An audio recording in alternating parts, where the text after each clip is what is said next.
బీహార్లోని బాంకీపూర్ ఉప ఎన్నికల్లో 30 ఏళ్ల కంచుకోట 30 రోజుల్లో కూలిపోవటానికి గల కారణాలపై బీజేపీ మేధోమథనం చేస్తోంది.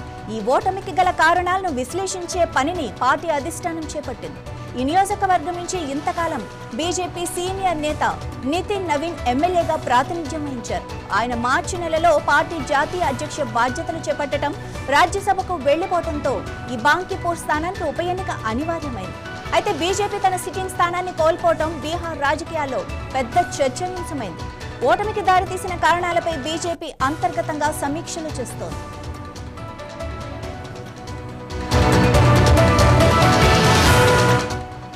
బీజేపీ అగ్రనాయకుల ప్రాథమిక విశ్లేషణలో కొన్ని అంశాలు బయటపడ్డాయి. ఆర్జేడీ ప్రశాంత్ కిషోర్ మధ్య లోపాయికారి ఒప్పందం జరిగిందని బీజేపీ నాయకులు అనుమానిస్తున్నారు.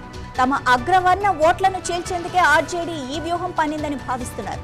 తేజస్వి యాదవ్ ఇక్కడ 1 గంట మాత్రమే ప్రచారం చేయడం ఈ అనుమానాలకు బలం చేకూర్చుతోంది.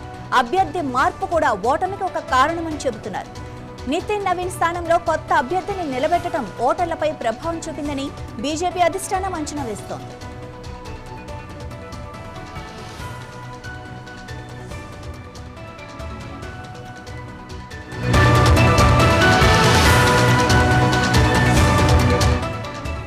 నీట్ పేపర్ లీక్, యూజీసీ మార్గదర్శకాలు, భరత్ తివారీ ఎన్కౌంటర్ వంటి అంశాలపై తమ కోర్ ఓటర్లలో అసంతృప్తి నెలకొందని బీజేపీ భావిస్తోంది. ఇది కూడా ప్రతికూల ప్రభావం చూపిందని చెబుతున్నారు. ఈ ఉప ఎన్నిక ఫలితం బీహార్ ప్రభుత్వానికి పెద్ద ముప్పు కాదన్న భావన ఓటర్లలో ఉండటం వల్లే పోలింగ్ శాతం తగ్గిందని కొందరు నాయకులు అభిప్రాయపడ్డారు. తక్కువ పోలింగ్ కూడా బీజేపీకి నష్టం చేస్తుందన్నారు.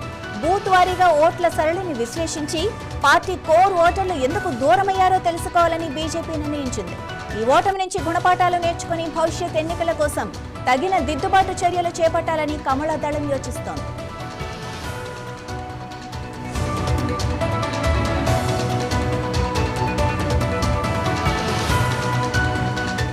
3 దశాబ్దాలుగా బీజేపీకి కంచుకోటగా ఉన్న బాంకీపూర్ స్థానాన్ని ప్రముఖ రాజకీయ వ్యూహకర్త జనసురాజ్ పార్టీ అధ్యక్షుడు ప్రశాంత్ కిషోర్ కైవసం చేసుకున్నారు. ఉప ఎన్నికల్లో ప్రశాంత్ కిషోర్ 19,324 ఓట్ల మెజారిటీతో విజయం సాధించారు. ఆయనకు మొత్తం 64,151 ఓట్లు రాగా బీజేపీ అభ్యర్థి నీరజ్ కుమార్ 44,827 ఓట్లు పొందారు.